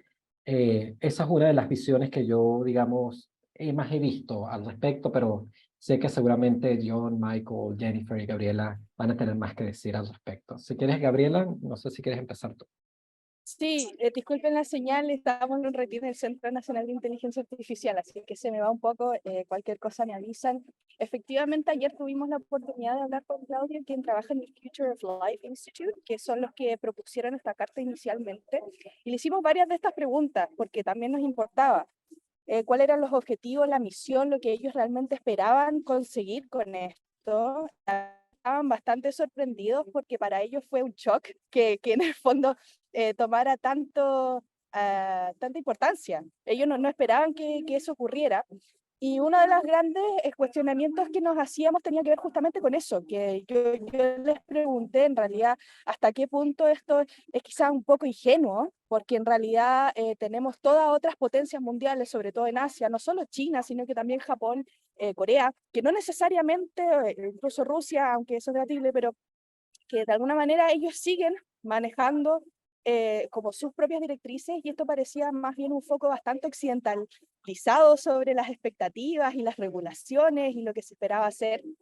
Y en realidad la reflexión que ellos hacían me pareció bastante interesante porque nos acotó un poco más esta idea de la pausa que ellos sugieren. La pausa, en realidad, lo que sugiere no es una pausa a toda como la generación, o sea, la inteligencia artificial generativa o inteligencia artificial general, que son más fundacionales. Tienen diferentes nombres, ahí seguro John también puede entrar más en detalles sobre esos diferentes nombres técnicos. Pero gran parte de lo que ellos comentaban tenía que ver con que en realidad lo que buscaban era esa reflexión crítica, era preguntarnos, darnos un tiempo. 6 meses parece un poco arbitrario, pero tenía mucho que ver con esta idea de, bueno, entonces si es que tenemos un tiempo para reflexionar, que realmente entendamos y dimensionemos aspectos efectos nocivos, incluso riesgos, que podría tener el desarrollar esto sin un objetivo. Yo creo que esa es la palabra clave. No es que la inteligencia artificial general sea completamente indeseada, sino que es que el hecho de que actualmente no hay regulaciones ni éticas, ni normativas, ni a nivel gubernamental, ni institucional en general, de las grandes instituciones haciendo esto, que tenga objetivos claros. O sea, ¿para qué la estamos haciendo? Y esa pausa buscaba precisamente esa reflexión, y que yo creo que va en línea precisamente con lo que mencionaba Juan, creo que era, y que tenía que ver con algo que también hemos trabajado mucho en el SENIA, que tiene que ver con la automatización, ¿ya? Una de las grandes preocupaciones que hay en el mercado laboral tiene que ver con cómo me reemplaza a mí una inteligencia artificial, o sea, la cantidad de instituciones y personas que nos vienen con ese problema, y cómo podemos integrar inteligencia artificial sin que haya riesgo para los trabajos de las personas. Entonces ahí, que yo creo que la reflexión crítica que podemos trabajar en universidades y que podemos trabajar desde nuestra labor como académicos, yo creo que va con esa formación de precisamente entender cómo estas herramientas pueden, si es que el objetivo que les damos va en virtud de lograr ciertos cambios sociológicos, ciertos cambios de cómo, lo que decía yo al principio, cómo imaginamos estos futuros. Nos da la oportunidad de imaginar futuros diferentes y de replantearnos el rol que tenemos nosotros como profesionales. Cómo integrarlo de tal manera que nos permita tener un rol diferente al que teníamos antes. La mecanización de ciertas tareas probablemente va a la IA. ¿Cómo llenamos esos vacíos? Y es desde ahí donde yo creo que tenemos que replantearnos cómo estamos entendiendo las profesiones. Entonces yo creo que son muchos niveles de discusión, pero que van desde el para qué. El para qué es lo que guía la conversación. ¿Para qué esa inteligencia artificial generalizada? Y luego ese para qué nos va a ayudar a guiar el cómo. El cómo bajamos eso a nuestra aula, a nuestra formación profesional y a las responsabilidades asociadas en todos los niveles que estamos hablando. Bien, gracias. No sé si John, Michael, Jennifer quieren añadir Quizás, algo más. Sí, Michael. y bueno, quizás frente a eso soy un poquito pesimista, ¿no? Porque ya hay empresas como Doméstica que está invirtiendo, digamos, en reemplazar a sus trabajadores. De hecho, ha reemplazado ya a los generadores de contenido, a los traductores, redactores, y los ha reemplazado por estos distintos modelos de inteligencia artificial que están apareciendo, que generan imágenes, video, texto. Y también quería comentar que no hay que olvidar que ya hoy, ¿no? Hoy en día, hoy viernes, ya hay inteligencias artificiales que están generando una precarización del empleo. O sea, se está subcontratando a personas, ¿no? Para poder reetiquetar estos datos, ¿no? Para poder construir estos datasets. Se está contratando, pero con, digamos, sin considerar sus derechos, etc. Entonces, creo que no hay que olvidar que ya está ocurriendo. O sea, no es algo que va a ocurrir a futuro, sino ya está pasando. Y otra cosa que quería decir, con respecto a lo que había comentado Jennifer hace rato, que no lo dije, lo que estamos viendo en realidad es una pugna entre distintas empresas, ¿no? Que están tratando, digamos, de buscar quedarse, digamos, con la mayor parte del mercado. Y esto no es nuevo, o sea, esto ha ocurrido siempre. Hay un libro que me gusta mucho de Carlos Escolari, donde él habla de las guerras mediáticas. Esto siempre ha pasado. Recordemos el Fedro de Platón, ¿no? En el cual se produjo esta discusión sobre la oralidad y la escritura, y más adelante aparece, por ejemplo, esta discusión entre el pergamino y el papiro, y más adelante aparece esta discusión en el desarrollo, por ejemplo, de los sistemas operativos y las computadoras, y más adelante aparece esta guerra mediática entre los servicios de streaming, y lo que estamos viendo hoy día es que cada día está apareciendo un nuevo desarrollo de inteligencia artificial que está empujando un poquito más allá pensando un poquito más allá del arco, ¿no? Y ya se puede generar 3D, y ya se puede generar texto, voz, pero finalmente son empresas las que están detrás de esto, que para darte, digamos, esa sensación de que tú eres creador, ¿no? Una ficción, te cobran por el servicio. Entonces es como pagar un servicio de streaming, ¿no? Es lo mismo, es un modelo de negocio finalmente en lo que se ha convertido esto, ¿no?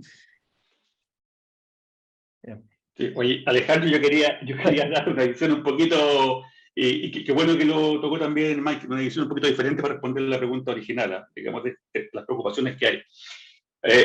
Primer punto, y yo creo que quizás para los que estamos como panelistas lo sabemos muy bien, a lo mejor para todo nuestro público en general, a lo mejor no se ha percatado. En toda la evolución de la ciencia y tecnología mundial, históricamente, llámele el periodo que sea, la revolución que sea, siempre han habido problemas técnicos, regulación, etcétera, etcétera. Cuando viene un problema, lo que se hace es que comienzan grupos científico-tecnológicos a intentar resolver el problema.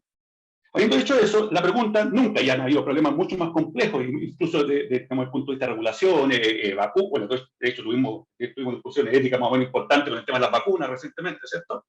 Nunca ha sido la pregunta, paremos hasta que tengamos resuelto el problema. La pregunta ha sido cómo resolvemos los problemas, y por eso hay grupos que se han desempeñado en eso, digamos. Entonces yo creo que hay que, digamos, que hay que hacer el cableado a tierra de eso, digamos. Y eso está conectado, y aquí yo creo que es otra visión, digamos, porque yo creo que hay que conocer un poco la historia de los que están por detrás de esto. Primero, no todos, la mayoría de los científicos más importantes del tema de IA no están en la famosa carta. Primero. Segundo, el que la está liderando, es uno de ellos, la está liderando y está generando mucha presión, es el empresario Elon Musk. Para los que no saben, Elon Musk había sido financista, inversionista de la empresa OpenAI, con la cual después se peleó. Aquí va un poco el pelambre. Se peleó, pero pesado. Entonces, yo creo que también hay que ponerse en lugar, tal como bien decía Michael, hay intereses empresariales, hay gente que quiere apoyar a su propio emprendimiento, porque tienen demasiada competencia, a sus propias startups. Elon Musk es uno de ellos. Y si uno conoce el perfil de este personaje, es un personaje que en general es bastante manipulador, especulador de mercado, etcétera, etcétera. Entonces yo no me compro tanto el cuento que esto sea por un tema netamente de competencia internacional con los asiáticos, que puede ser también, pero yo creo que no es lo fundamental, digamos. Y me hace mucho pensar eso, porque cuando yo veo mucha gente que ha firmado la carta a nivel internacional, a muchos de ellos los ubico, algunos personales, otros lo ubico, digamos, de nombre de los temas. Mucha gente esa no está en estos temas, no tiene la menor idea. Entonces, ¿por qué está firmando algo que ni siquiera entiende cuál es la repercusión? Entonces, yo creo, ahí hago un llamado a que hay que tener ojo el contexto de estas cosas. De hecho, Michael lo dijo. Digamos, la anécdota que ni siquiera ellos, o sea, digamos, se imaginaron todo el impacto que iba a tener la carta, porque era algo súper puntual, digamos. Entonces, yo creo que ahí hay que nuevamente cambiar un poco la tierra, porque yo creo que no están así. Yo creo que hay otras cosas ahí. Hay intereses empresariales, hay intereses que algunos están viendo una competencia tan fuerte que un poco lo que les quedó, comercialmente hablando, es, oye, paren un poquito para que dejen avanzar en la empresa, digamos. Entonces, ojo con eso, yo creo que no nos tenemos que olvidar de eso. Y segundo, como para terminar el punto que había también levantado José, que las preocupaciones que habían, ojo, las preocupaciones con respecto a pérdida de trabajo. Esto ya ha sido estipulado varias veces desde el 2005 en adelante por el mismo Foro Económico Mundial, y hasta el Banco Mundial. Y hay un montón de esto que viene de larga data, no es de ahora, ya ha pasado así. Pero no es algo propio que esté pasando ahora, y eso se mezcla con otro tema que me ha tocado mucho, especialmente en Chile. Yo creo que a lo mejor Michael ahí en su país está yendo algo similar, que efectivamente también está produciendo, no que va a producir nuevos trabajos, lo está produciendo ya, hace mucho rato, ya hay nuevas profesiones, digamos, y entonces todo ha sido en general beneficioso. Pero un punto no menor, que yo creo que hay que ser consciente de eso, cuando se empiezan a entremezclar las cosas, cuando yo no tengo claro como sociedad el impacto de la IA, o qué es lo que implica una IA, y qué es lo que implica algo convencional, estamos en serios problemas. Solamente les voy a dar un ejemplo para terminar. En Chile, por ahí, creo que un poquito antes de la pandemia, que comenzara la pandemia, hubo una empresa, no voy a dar el nombre, una empresa chilena, que despidió a más de 300 trabajadores. Y lo que hizo fue construir una aplicación de celular donde el cliente hacía sus transacciones y evitaba ir a la oficina físicamente. ¿Cierto? Que después en la pandemia obviamente eso fue mucho más necesario. Pero que implicó que como efecto de haber generado esa aplicación, obviamente se iban a tener que deshacer de varios trabajadores de la compañía que estaban en la oficina de atención. Por tanto, tuvieron que despedirlos. Es una pésima política también porque fue adaptada por reconversión, transformación, ahí podemos discutir eso otro después. Pero ¿cuál es el cuento? Cuando uno ve los medios, cuando escuchamos hablar a la gente, no, estos son los costos de la inteligencia artificial, lo que está pasando, pero señora, esto no tiene nada que ver con la IA, esto es inteligencia dura y pura humana, que no tomó una buena decisión, que llegó a construir una aplicación común y corriente que no tiene absolutamente nada que ver con la IA. Pero claro, y la gente empieza a generalizar. Entonces yo creo que en general, y eso estoy de acuerdo con Michael, y también creo que mencionaba Jennifer en un momento, hay muchos miedos, temores, especialmente en lo laboral y otros aspectos, infundados, totalmente. Como toda revolución, en general, esto viene hace muchos años atrás, obviamente hay ciertos efectos que se producen a veces, se pierden algunos tipos de trabajo, sí, pero yo creo que en general, y, digamos, y el tiempo lo ha mostrado, que el porcentaje de lo que se genera, el beneficio, es lejos, mucho más. Entonces yo creo que no hay que perder esto para darle un poco de optimismo a los que nos están escuchando, que no piensen que de aquí a mañana ya mejor preocupémonos, armemos nuestras maletas, digamos, y nos vamos de vacaciones. Bueno, gracias, John. Vamos a recoger varias preguntas entonces de una vez para dejarlas planteadas sobre la mesa. Le doy primero la palabra a Felipe Cosa.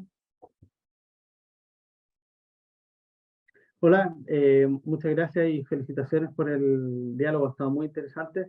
Yo llevo algunos años desarrollando proyectos creativos con el uso de algunos software de reconocimiento de texto, reconocimiento de imagen o generación de texto y generación de imagen. Y hasta ahora lo único valioso que he encontrado es que lo hacen muy mal. Ese es el único interés que me provocan, que cometen muchos errores que desde cierta perspectiva crítica o más paródica son muy interesantes. Hace poco publiqué un libro de poesía que se llama The Joy of Brain, y el libro fue generado completamente desde el título, los títulos de los poemas mismos, y especialmente todos los paratextos. Recibí, por ejemplo, me generó una biografía que me quitó 12 años de edad, de lo que estoy muy agradecido. También inventó que había ganado unos premios que nunca he ganado. Recibí el apoyo de importantes escritores internacionales, etcétera. Todo gracias, en el fondo, a un trabajo más burlesco con este material. Entonces, hasta ahora, el interés que me ha producido es desde una perspectiva paródica, o no sé si nos ponemos en términos más literarios, más tipo Beckett, así de el interés por los fallos, ¿no es cierto? Entonces, quiero preguntarle, sé que Michael ha trabajado mucho tiempo en estos asuntos, quizás desde una perspectiva más constructiva, pero ¿cómo ven ese tipo de desarrollo? En el ámbito de la música electrónica he visto algunas líneas que me parecen más interesantes, pero hasta ahora en literatura, en términos generales, creo que, no sé, gastar tanta energía para generar un poema que finalmente va a ser, en el mejor de los casos, un poema totalmente convencional y mediocre, mejor hacer otra cosa. Perfecto. Voy a seguir. Gracias, Felipe. Vamos a darle la palabra ahorita a Patricio y después a Tomás. Buenas tardes a todos, felicitaciones a los expositores. Estoy hablándoles desde Ecuador. Y solo quería ser bastante puntual sobre el tema del uso de la inteligencia artificial en el tema de comportamiento. Si algunos han de haber visto la película Her en Netflix, habla del señor que se enamora de una inteligencia artificial y viceversa. Y también estaba viendo otro artículo científico que dicen que se ha creado una especie de un entorno con 25 inteligencias artificiales o agentes, y que ahí se están modulando el comportamiento de estos actores o agentes, que vienen a ser agentes, en un entorno casi del estilo de los Simpsons. Y la pregunta directa es, ¿cuál sería la opinión de ustedes del avance de ir más allá, hacer solo, como ustedes dicen, unas herramientas, otros términos, del avance de la inteligencia artificial para simular comportamientos e ir hacia lo que estamos viendo en esta película de Her? Quisiera saber o apreciar el criterio de los expositores, por favor. Y a usted, Alejandro Martínez, excelente su presentación. Sería interesante desde Ecuador ser parte del grupo, de tener algún contacto con ustedes. Hoy día estaba en el Facebook, me di cuenta de su exposición. No sabía si iba a dar clic y iba a aparecer, pero salió. Bingo. Pero ojalá que podamos tener oportunidad de estar en este tipo de exposiciones desde Ecuador, ¿no? Muy interesante, les felicito. Bueno, muchas gracias, Patricio. Y bueno, por supuesto, esta es la idea y nosotros todos aquí encantados también de poder colaborar. Eso es lo bueno si algo sacó bueno la pandemia, es que ya nos entrenamos también a las facilidades que implica el uso de Zoom y otras plataformas. Termino con Tomás y Álvaro. Hola, ¿qué tal? Bueno, primero que todo, muchas gracias a Alejandro por organizar esto y a los que participaron en esta discusión. Yo soy exalumno de la universidad y bueno, aprovecho de saludar a John, que fue mi profesor en algunos ramos. Y sí, bueno, tengo varias preguntas, la verdad, pero principalmente hace tres días tuve la oportunidad de escuchar a Stuart Russell, para los que no sepan, uno de los padres de la inteligencia artificial moderna. fue fabuloso escucharlo hablar sobre los problemas existenciales de la inteligencia artificial. Él está un poco en esta línea. Y por otro lado, también hoy día escuché mucho de mantener los pies en la tierra, de que aquí no hay nada nuevo. ¿Cómo transitamos entre en esta dicotomía entre aquí no hay nada nuevo y esto básicamente es el principio del fin, digamos? De hecho, Stuart Russell tiene una visión bastante doom de hacia dónde vamos con esto. Entonces, y generalmente en redes sociales vemos como esta necesidad de ponerse en este lugar o en el otro, o sea, como es blanco o negro. Entonces, ¿cómo transitamos en esta dicotomía y cómo nos mantenemos básicamente reflexivos frente a lo que está ocurriendo? Así que esa es mi pregunta y bueno, reitero el agradecimiento por la instancia. Gracias, Tomás. Y bueno, yo para cerrar quiero añadir también, viendo algunos comentarios del chat, también si pudiéramos hacer un poco más énfasis en las oportunidades también para las humanidades, para el arte. Un poco la experiencia que nos compartió Felipe tiene que ver con aprovechar las fallas también en la producción de textos e imágenes. Pero bueno, además de eso, yo sé que, por ejemplo, Jennifer ha trabajado bastante eso. Sé que en el público hay también especialistas en humanidades digitales como Leonor. Entonces, no sé si querían compartir un poco más de cómo se puede aprovechar también la inteligencia artificial más allá de las ciencias o de la ingeniería o de los negocios, porque ha salido mucho también el tema económico en esta discusión. Yo Aprecio quería... mucho Sí, perdón, te cedo la palabra a Jennifer, disculpa. Solamente iba a decir que aprecio mucho lo que dices, Tomás, de dicotomía de lo blanco y lo negro, porque yo creo que eso es el peligro de los medios ahora, ¿cierto?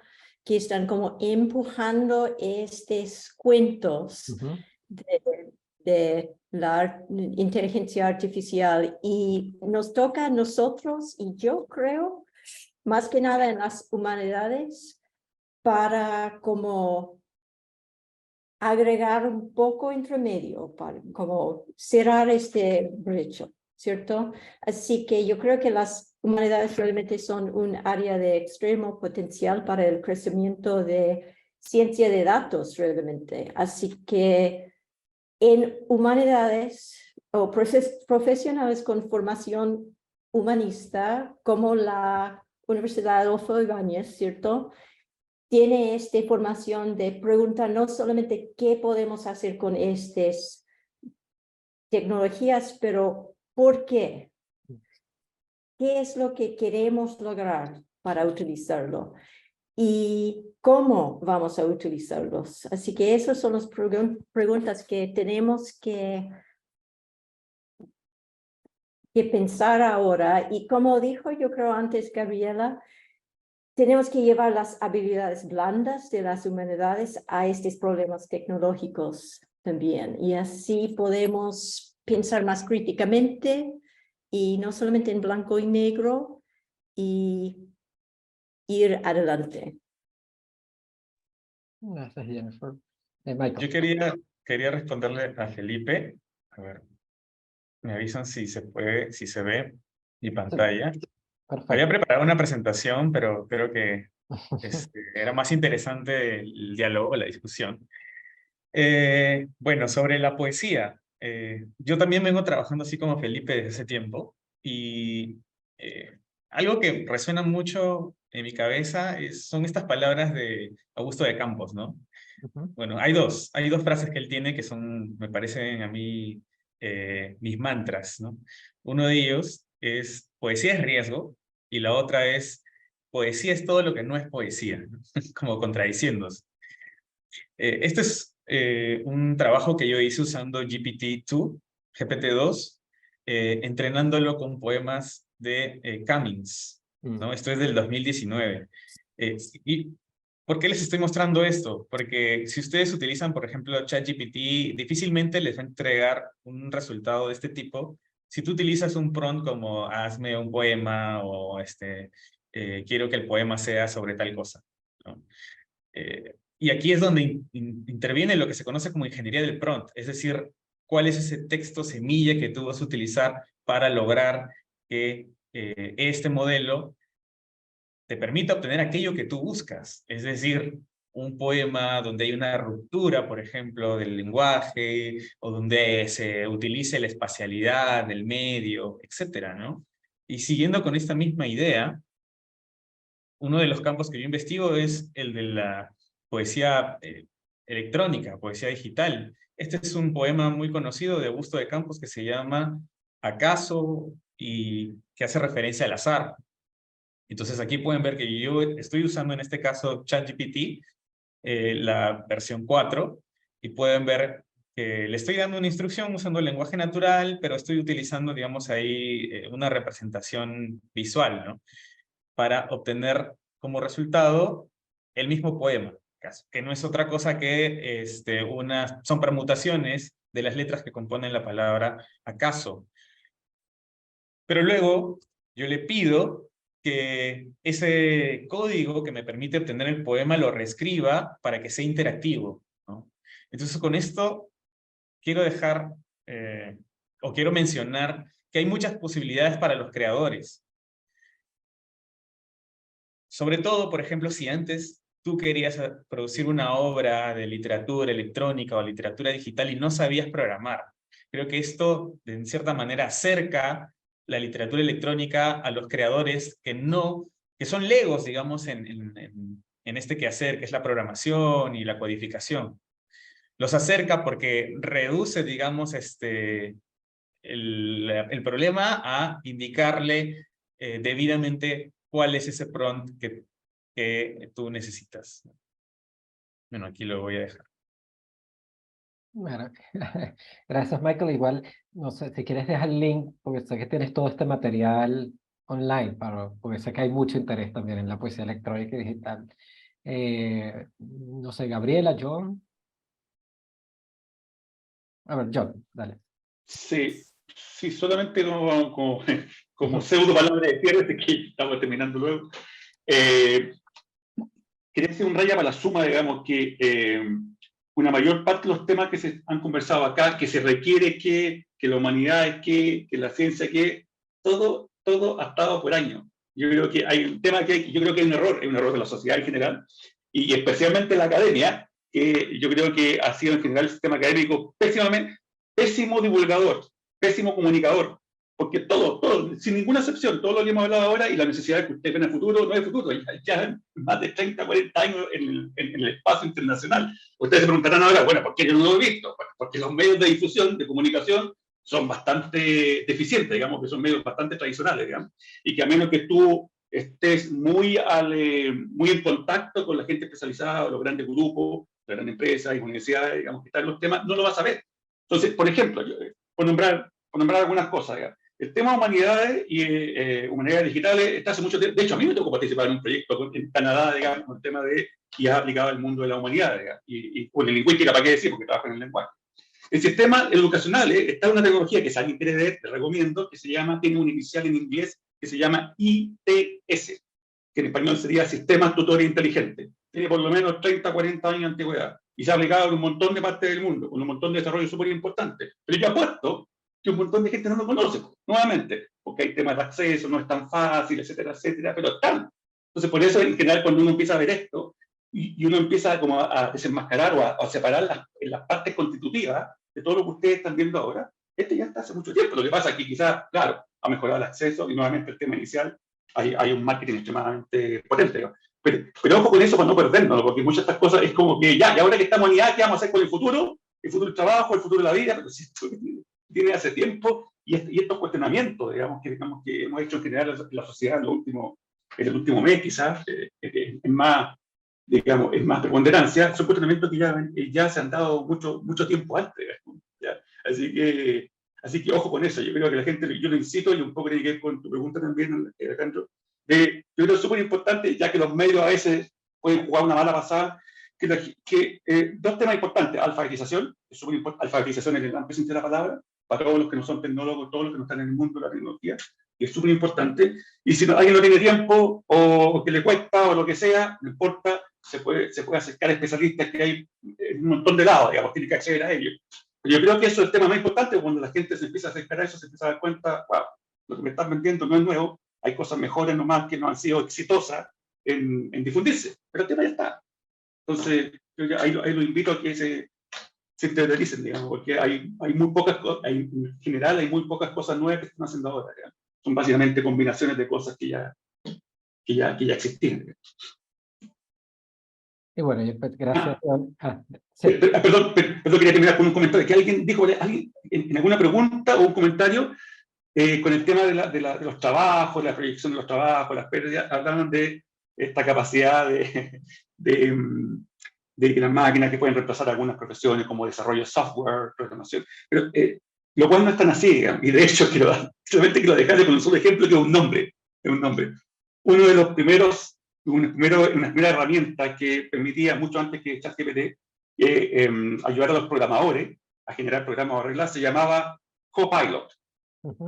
Y yo ahora lo incito a que piense qué significa que un copiloto. No está diciendo que le va a hacer el trabajo.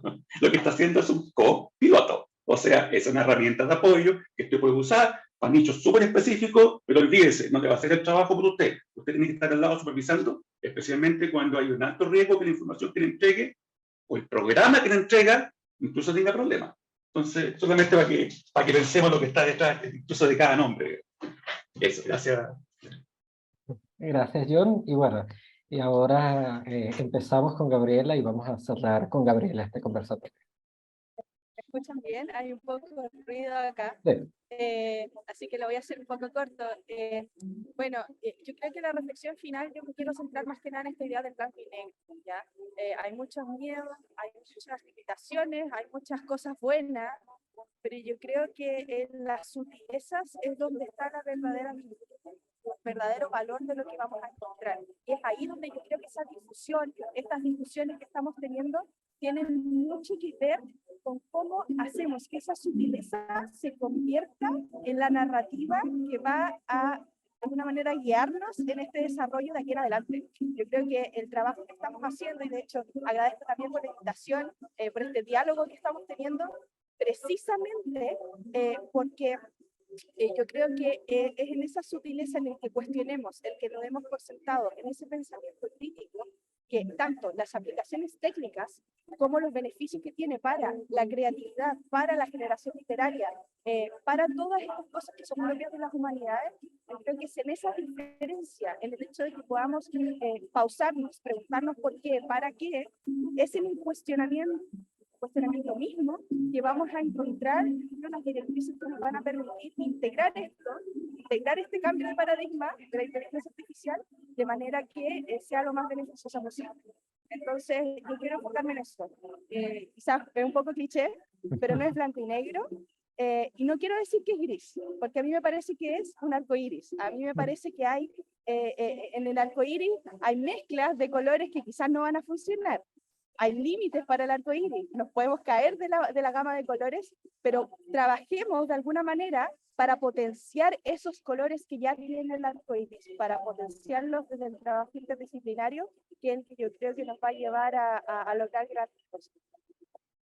Perfecto, bueno, muchas gracias Gabriela, muchas gracias John, Jennifer, Michael, y bueno, a todas las y todos los que han estado aquí, ya casi 2 horas de conversatorio, cuando originalmente era mucho menos, así que también les agradezco mucho el tiempo y todas estas ideas que han circulado hoy. Yo también, bueno, me quedo con muchas de las cosas que dijo también Gabriela al final. Creo que también hay que hacer un llamado al pensamiento crítico, a cuestionar, no aceptar inmediatamente, sobre todo lo que han insistido todas y insistió al final especialmente John, la idea de que, bueno, que hay también mucho interés en los medios de vendernos cierta idea de la inteligencia artificial. Quizá hay que verlo con más sospecha. Yo creo que estamos en un momento donde no solamente hay una invitación al pensamiento crítico, sino volver también un poco a la filosofía de la sospecha. Así que bueno, muchas gracias. Gracias a todas, a todos. Esto va a quedar grabado, va a quedar también en las redes de la Universidad Adolfo Ibáñez. Así que bueno, muchas gracias y que tengan un feliz viernes en la noche. Hasta luego.